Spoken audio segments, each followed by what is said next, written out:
আজকে এই ভিডিওতে বীরভূমের কলেশ্বর গ্রাম, গিধেলা গ্রাম আর ধানঘড়া গ্রাম, এই তিনটে গ্রাম এক্সপ্লোর করব ড্রোনের মাধ্যমে। সো এটাই আজকের ভিডিওতে থাকবে। সো ভিডিও দেখতে হবে গাইস, আর এনজয় নিতে থাকো। আর যারা এই গ্রাম থেকে ভিডিওটা দেখবে অবশ্যই লাইক করবে তোমরা। সো এখন আসি একদম কলেশ্বর শিব মন্দিরের একদম সামনে। এটা হচ্ছে কলেশ্বর শিব মন্দির।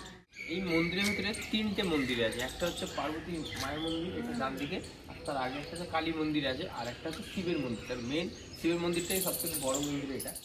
প্রত্যেক বছর শিবরাত্রিতে এখানে কিন্তু পুজো হয়, অনেক ধুমধাম করে পুজো হয় এবং শ্রাবণ মাসে জল ঢালাতেও পুজো এখানে হয়। আমি চেষ্টা করব নেক্সট টাইম যদি কখনো সময় হয় এখানে আসার। বিশেষ করে কলেশ্বর শিব মন্দিরে কিন্তু পুজো হয় না, তখন দুটা গ্রামের মানুষ, সব আশেপাশে যত গ্রাম রয়েছে সব গ্রামের মানুষরা এখানে আসে, এখানে এসে পুজোতে জয়েন করে সবাই। আমিও চেষ্টা করবো যদি কখনো সময় হয় নেক্সট টাইম এখানে আসা।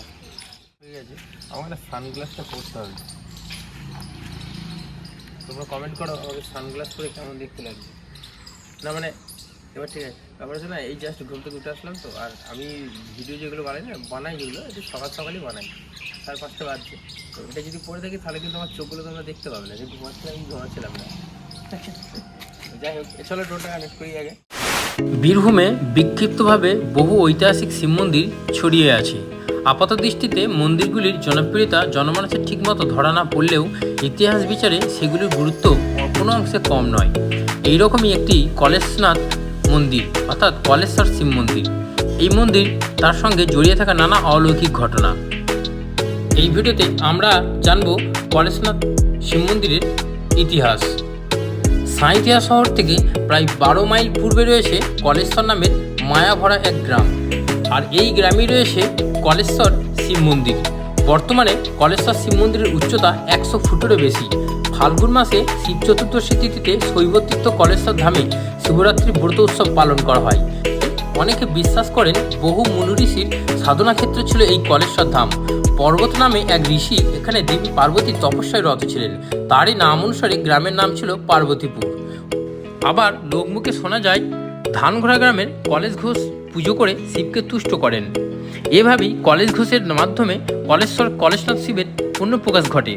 পূর্বে যা পার্বতীপুর ছিল তার নাম অনুসারে এখন তা কলেশ্বর নামে পরিচিতি লাভ করেছে। এই কলেশ্বর শিব মন্দিরে আসতে গেলে সাঁইথিয়া স্টেশনে আসতে হবে। সাঁইথিয়া স্টেশন থেকে অটো বা টোটো ধরে কলেশ্বর শিব মন্দিরে নামতে হবে। তাছাড়াও বাসের সুবিধা রয়েছে, বহরমপুর অথবা মুর্শিদাবাদ থেকেও বাস পাওয়া যায়।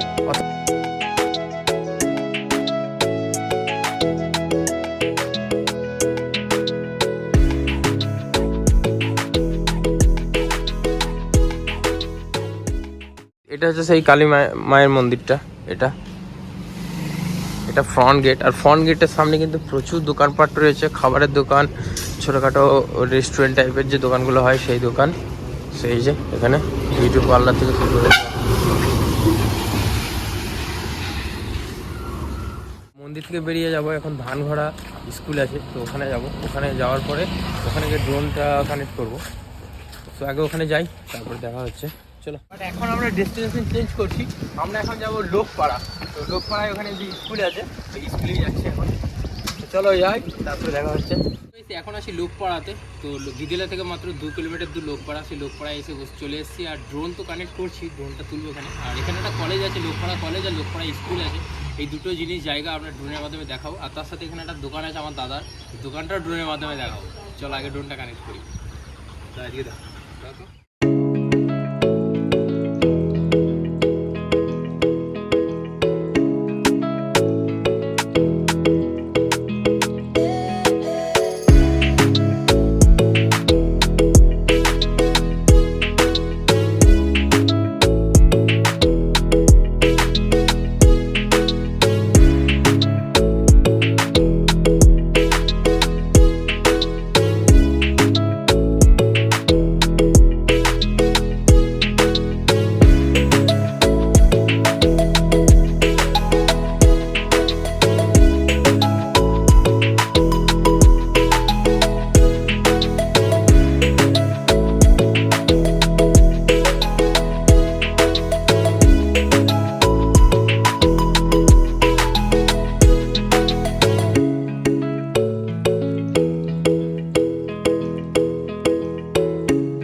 এখন ছিলাম লোকপাড়াতে।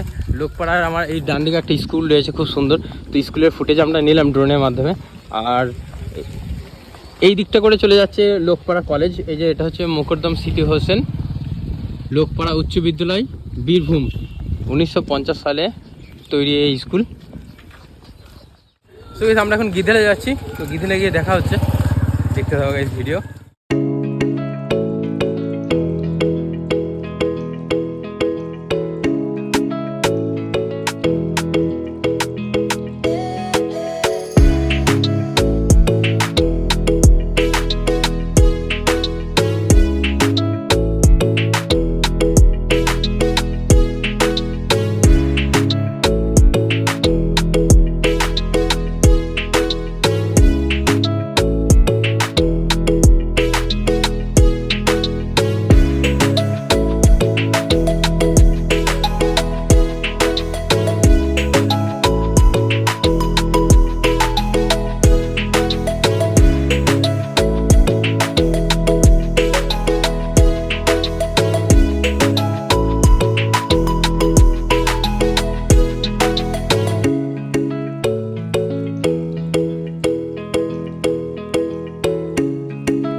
সো গাইস এখন আসি রিকদের পাড়াতে, এটা হচ্ছে গিধিলা। তো এখানে দেখলে তোমরা ড্রোন তুলেছিলাম, তো অনেক এখানকার মানুষরা ভীষণ হ্যাপি। সো আমিও খুব হ্যাপি এখানে আসতে পেরে, থ্যাংক ইউ রিক। আর পুরো গ্রাম কী হলো মামা করছে কেন? সো গাইস তো ভিডিওটা গাইস এখানেই শেষ করছি, দেখা হবে আবার নতুন ভিডিওতে। তো thanks for watching this video, love you all, keep supporting me, B for Biplab.